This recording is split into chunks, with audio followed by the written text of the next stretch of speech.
Hi, I'm Sabrina. And I'm Eric. Welcome to the Quick Guide to Legal Writing. In this series, we'll explore a number of language tips for writing answers to problem questions. As a law student, do you ever find yourself wondering how to answer hypothetical legal problem questions? You know the kind. You're provided with a set of facts and asked to give legal advice. If you ever have to do this kind of assignment, then stay tuned. This series should be useful for you. Right. We'll be demonstrating a way to organize your answer called IRAC.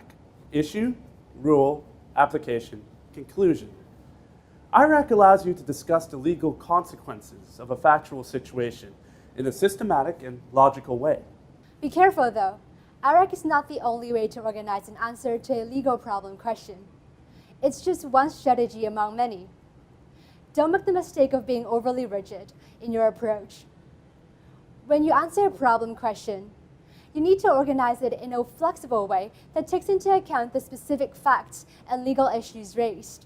Throughout this series, we'll use examples from a business law problem question that we found in our exam database. Here's what happened. One day, Susan bought a hairdryer from a shop called Hair Goods.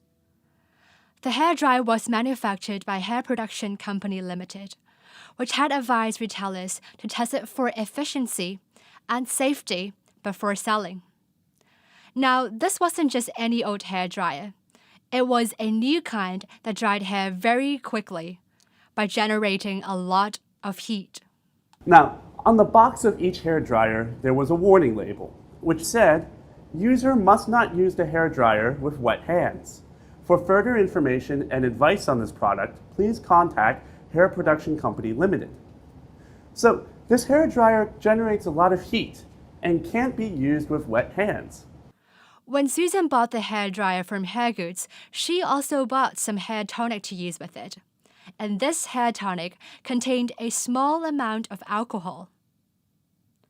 Susan first washed her hair, then applied the hair tonic and began to dry her hair. Unfortunately, her hands were still wet at this point in time. Almost immediately, flames started in the hairdryer and Susan's hair caught fire. Poor Susan suffered serious injuries as a result. One of the weaknesses of the hairdryer was that it could not be used together with anything that contained alcohol. So Susan decided to sue the retailer, Hair Goods, and the manufacturer, Hair Production Company Limited, for her injuries. As you can see, the case of the exploding hairdryer involves three possible parties: Susan, the woman who was injured by the hairdryer; Hair Goods, the shop which sold the hairdryer to Susan; Hair Production Company Limited, the manufacturer of the hairdryer. The main issues are whether Hair Production, the manufacturer, is liable for Susan's injury in an action for negligence, and whether Hair Goods, the retailer, is liable for Susan's injury in an action for breach of contract. In upcoming episodes, you'll learn the legal writing skills that you need to answer this problem question. By the end of the series, answering legal problem questions should be a breeze. Thanks for watching, and see you in the next episode. Bye-bye.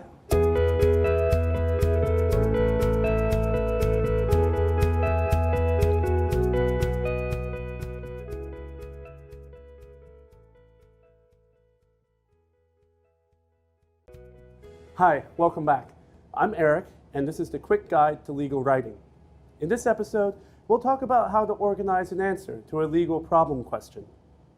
By the end of this episode, you'll learn how to organize your answer at the macro level, how to organize at a more micro level, structuring issues and sub-issues by using IRAC in a flexible way. At the macro level, the approach you take will be determined by the design of the problem question. You'll need to think about the facts you are given and the area of law that is involved.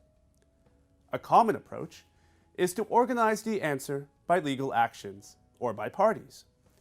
Remember our sample problem question, the case of Susan and the exploding hairdryer? Susan was injured when the hairdryer she was using caught fire. She decided to sue both the retailer, Hair Goods, and the manufacturer of the hairdryer, Hair Production Company. Based on this fact pattern, it seems logical to divide the answer into two parts, each focusing on a different action, negligence and breach of contract. Each of these actions pits the plaintiff, Susan, against a different potential defendant, and each action raises different legal issues and a different set of rules that you'll have to apply to the facts before you can reach a conclusion. So, once you have decided on the overall macro organization of the answer, you can address individual legal issues using IRAC.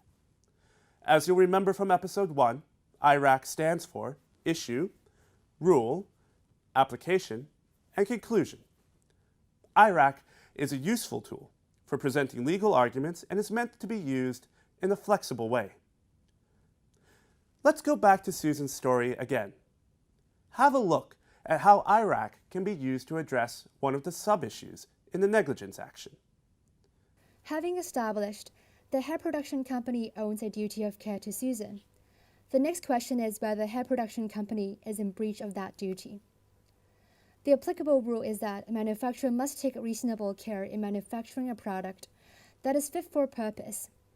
Donoghue and Stevenson, Grant and Australian Knitting Mills. In this case, Susan would argue that the incompatibility of the hairdryer with hair products containing alcohol is a design defect. The reasonable and prudent manufacturer would contemplate that consumers would use a hairdryer alongside other hair products, unless there was a warning not to. However, hair production company did not caution users against using the hairdryer with hair products which contain alcohol. The hairdryer's defect, coupled with the lack of a warning, rendered the hairdryer an unsafe product. Hence, it is likely that Susan would be successful in establishing that, as a manufacturer, hair production company breached its duty of care to consumers. Here, we clearly see issue, rule, application, and conclusion, in that order. This is the most commonly expected structure, and you should probably use it most of the time. Another possibility would be to foreground the conclusion by placing it immediately after the issue move, like this. See? Issue, conclusion, rule, and application. Using this organization emphasizes the conclusion. Still, this isn't the usually expected structure, so you should use it sparingly. Some issues, especially minor sub-issues, do not need a full analysis using IRAC. Take a look at this example. Third, the damage suffered by Susan must be actionable. In this case, Susan suffered physical injury to her person, which is actionable as part of personal injury. Here, you can see a sub-issue is resolved in a simple way. Issue first, then conclusion. Okay, let's review. In today's episode, we've talked about organizing your answer at the macro level by legal actions or by parties, organizing the answer at a more micro level by using IRAC in a flexible way. We saw the standard pattern, issue, rule, application, conclusion, a foregrounded conclusion, issue, conclusion, rule, application, a brief analysis of a minor sub-issue, issue, conclusion. The IRAC strategy is a great place to start, but don't fall into the trap of applying it too rigidly. In the next episode, we'll look at the first move in IRAC, the issue. Stay tuned.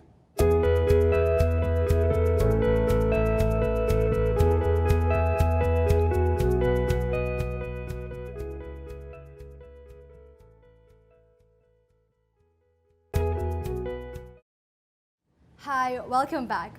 I'm Sabrina, and this is the Quick Guide to Legal Writing. In this episode, you'll learn the language you need to raise issues in an answer to a legal problem question. This is an important skill.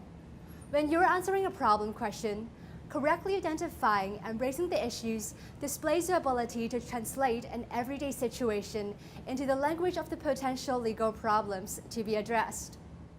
In this episode, you'll learn two different ways of raising issues. First, raising the issue explicitly, using an indirect question with the word whether. Second, raising the issue implicitly, providing a tentative opinion using the modal may and other phrases. Let's turn to the example problem question that we introduced in episode 1, the case of Susan and the sizzling hair dryer. In that problem, Susan suffered physical injury when the hairdryer she was using caused her hair to catch fire. The key issues are whether the hair production company, the manufacturer, is liable for Susan's injury in an action for negligence, and whether Hair Goods, the retailer, is liable for Susan's injury in an action for breach of contract.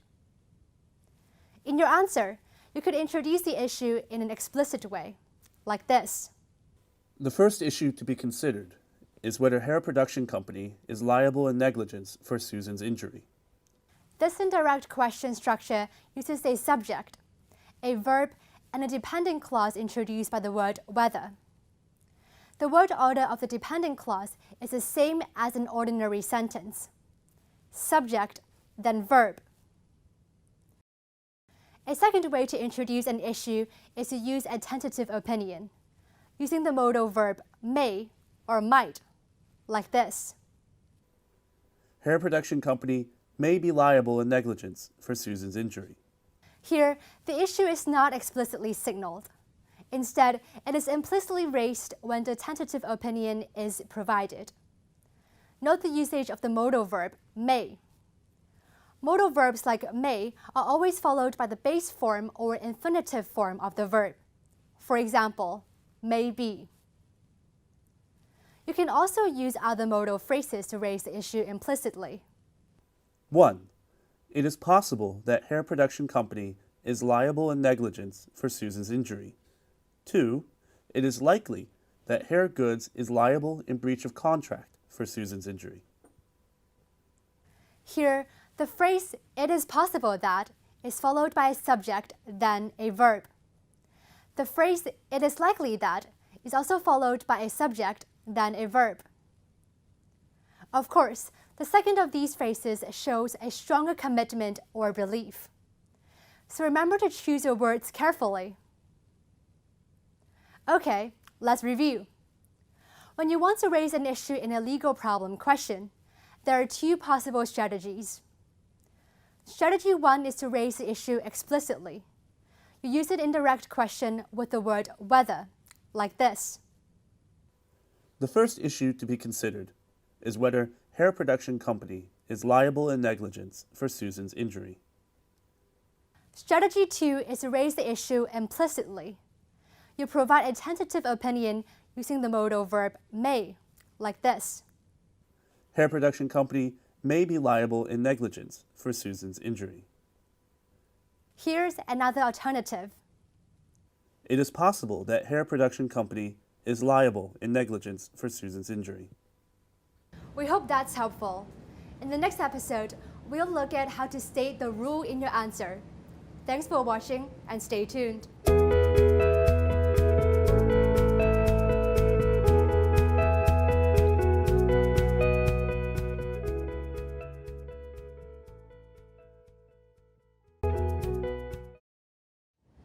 Hi, welcome back.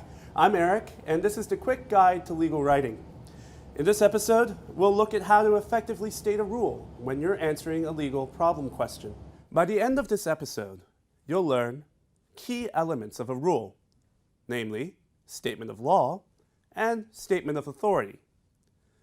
Language of obligation, must, and it is necessary to. After you have raised the issue, stating the relevant rules is an essential step in answering a legal problem question. When you state the law, you are actually demonstrating at least 3 kinds of knowledge. First, you know which rules are relevant. Second, you know the legal effect of those rules. And third, you know where those rules come from. There are 2 key elements of a statement of rule. First, a statement of law that provides the relevant legal principle. Second, a statement of authority that provides the legal sources for the rule. Usually, case precedents, or statutes. A statement of rule usually, though not always, includes both law and authority in this way. Let's take a look at some examples from our sample problem question, the case of Susan and the combusting hairdryer. Section 16.2a, Sale of Goods Ordinance, provides that the implied condition of merchantable quality does not apply to defects that are pointed out to the buyer before the contract is made. Here, the statement of authority comes first and is followed by the statement of law. The source of the rule is legislation, but it could also be a case precedent, like this. Under Etico International Hong Kong Limited and Sparco Far East Limited, consumers can reasonably expect that a product would be safe when used in conjunction with other related products in accordance with any relevant instructions. Here, the legal principle is supported by case law. Rules often establish legal duties and obligations, what you must do by law. They can also establish legal rights and powers, what you can do by law. In our example, the case of Susan and the scorching hairdryer, we see the language of obligation being used to describe necessary steps in legal tests. For example, with respect to breach of contract. Third, in relation to causation, one must show that the conduct in breach of contract was the cause of Susan's injury, but it need not be the only cause. Lam Tam Loon and Asia Television Limited. Here, the condition necessary to establish the claim of breach of contract is signaled by the modal verb must. You could also use the phrase, it is necessary to. Okay, let's review. In this episode, we've learned that the key elements of a rule are 1. A statement of law, which provides a legal principle. 2. A statement of authority, which provides the source of law. We've also seen the language of obligation, must. It is necessary to. This can play an important part in the statement of law. In our next episodes, we'll look more closely at how to cite precedents and legislation in the statement of authority. Stay tuned.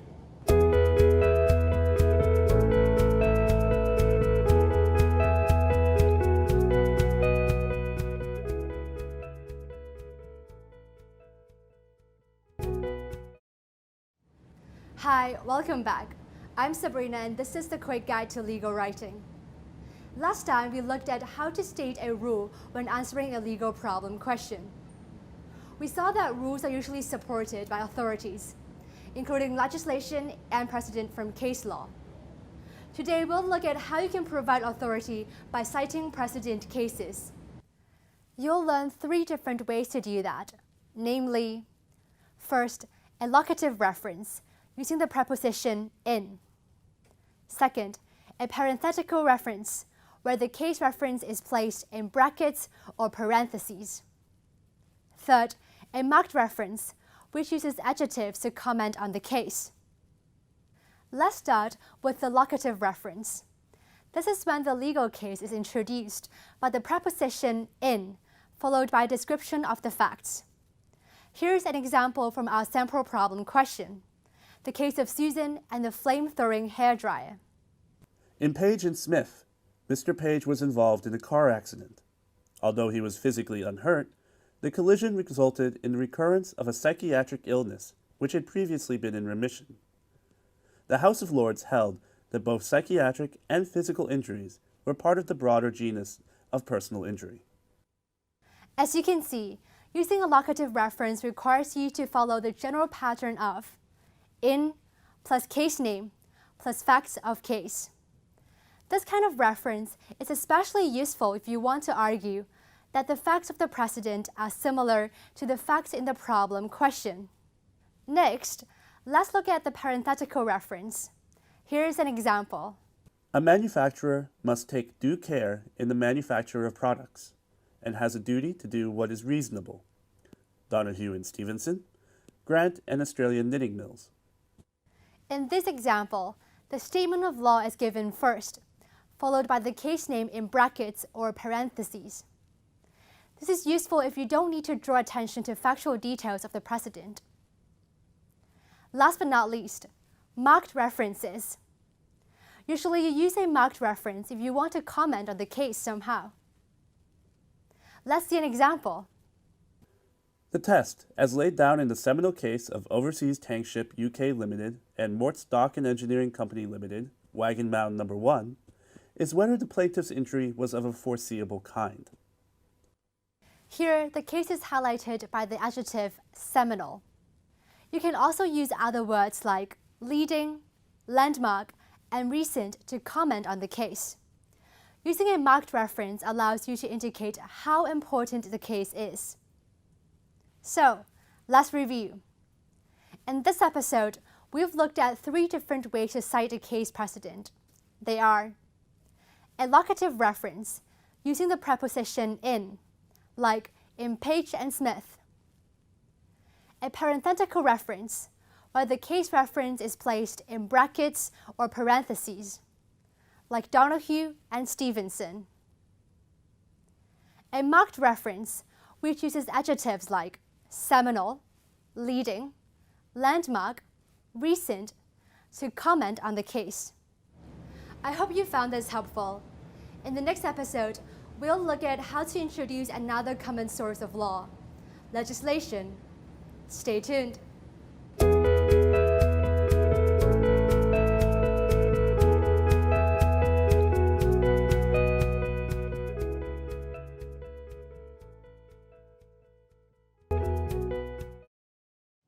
Hi, welcome back. I'm Eric, and this is the Quick Guide to Legal Writing. Today, we'll focus on citing legislation, another major source of law in Hong Kong. In this episode, you'll learn how to cite legislation by using reporting verbs like state or provide, prepositional phrases like according to, parentheses or brackets. When answering problem questions, you'll sometimes need to provide authority for legal rules by referring to sections of a statute. Here's an example from our sample case. Susan and the blazing hairdryer. Section 16.2 of the Sale of Goods Ordinance states that where the seller sells goods in the course of a business, there is an implied condition that the goods supplied under the contract are of merchantable quality. Here, the reporting verb state is used to introduce a direct quote from the provision. This sort of direct quote allows you to precisely refer to the actual words of the statute. This, in turn, helps to state the legal principle as accurately as possible. It won't always be possible to quote the law like this. It might sometimes be necessary to paraphrase, as in this example. Section 16.2a of the Sale of Goods Ordinance provides that the implied condition of merchantable quality does not apply to defects that are pointed out to the buyer before the contract is made. In this example, the reporting verb provide is used. Also note that it is in simple present tense to show that the statute is currently in effect. In addition to using reporting verbs like state and provide, you can use phrases like according to or pursuant to. Here's an example.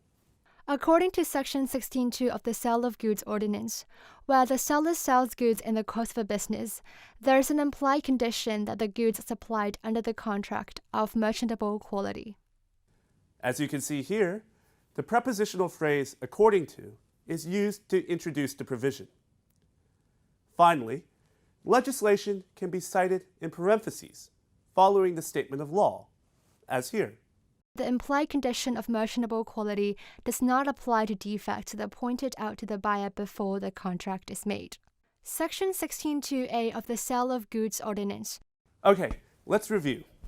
Today we've looked at how to cite legislation by using reporting verbs like state or provide, prepositional phrases like according to, pursuant to, parentheses or brackets following the statement of law.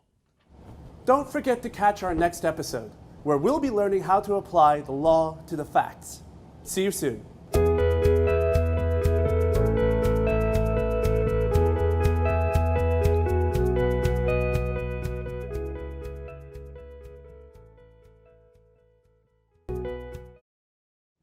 Hi, welcome back. I'm Sabrina and this is the Quick Guide to Legal Writing. Today we're going to look at an essential step in IRAC, the application of the law to the facts. Some people say that application is the most important step in IRAC because this is where you can really show that you're thinking like a lawyer. You have to judge whether the law is applicable to the facts of the case at hand and explain why and how a particular rule applies or not. In this episode, you'll learn how to refer to the facts of the case by using connectives and phrases like, in this case, on these facts, here, thus, it follows that in these circumstances, therefore in the present case, applying the law to the present facts or a case, with regard to the current situation, in this scenario, turning to the facts at hand, let's take a look at some examples from our sample problem question, the case of Susan and the detonating hairdryer. According to Voley and Inglewood Shire Council, it should be contemplated that, under ordinary circumstances, the product would be examined, tested, or treated in some way before it was used or consumed. Here, Hair Production Company advised retailers, including hair goods, to test the efficiency and safety of the hair dryers before retailing them. However, in this example, you can see that the connective here is used to link the legal principles introduced in the first sentence with a discussion of the relevant facts in the second. Let's take a look at another example. Under Donahue and Stevenson, it is well established that manufacturers owe ultimate consumers a duty of care where 3 criteria are met. Turning to the facts at hand, criterion A is clearly met since no modification to the hairdryer was contemplated once it left Hair Production Company's factory. Here, the phrase turning to the facts at hand is used to refer to the fact situation provided in the problem question. Again, this phrase signals that the legal principles introduced are being applied to the facts. Here's another one. As a manufacturer, Hair Production Company needs to take due care in the manufacture of the hairdryer and has a duty to do what is reasonable. Donahue and Stevenson, Grant and Australian Knitting Mills. Here, on the given facts, HPC did not warn users against using the hairdryer with hair products which contain alcohol. Consequently, the hairdryer was rendered to be an unsafe product. In this example, the connective here is combined with the phrase on the given facts. As with the other examples, this usage highlights the logical connection between the law and the material facts in the hypothetical situation. Although the application of the law is simple grammatically, applying the law to the facts is an extremely important step because it shows that you're able to apply the legal rules to a given factual situation. Let's take another look at that list of connectives and phrases. The application can be signaled by, in this case, on these facts, here, thus, it follows that in these circumstances. Therefore, in the present case, applying the law to the present fact or a case. With regard to the current situation, in this scenario, turning to the facts at hand. Alright, thanks for watching and stay tuned for our last episode, where we'll be talking about the final component of IRAC, the conclusion.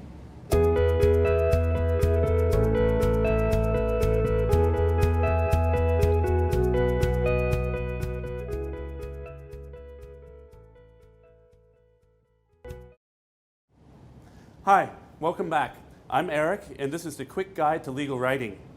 In this last episode, we'll look at how to state a conclusion in an answer to a legal problem question. You'll learn how you can hedge your conclusion and make it more tentative by using lexical verbs like it seems, it appears, adjectives like likely, possible, modal verbs like may, might, adverbs like presumably, probably. The conclusion summarizes your view as to the legal outcome of a particular action, or for an issue or sub-issue. Be careful how you write your conclusion. Law professors don't like conclusions that are too strong, because these tend to overstate the case. And they don't like conclusions that are too weak, either.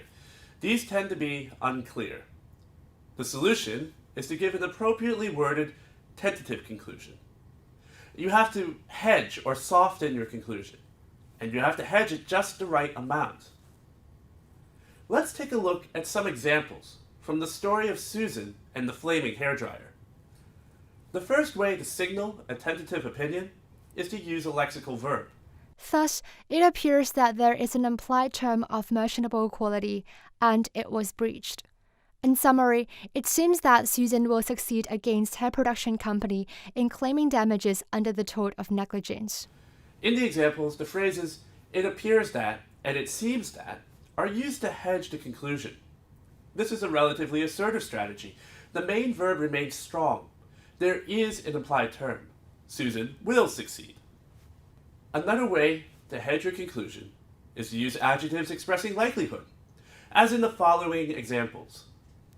Susan is likely to succeed on the argument that the personal injury was a reasonably foreseeable harm.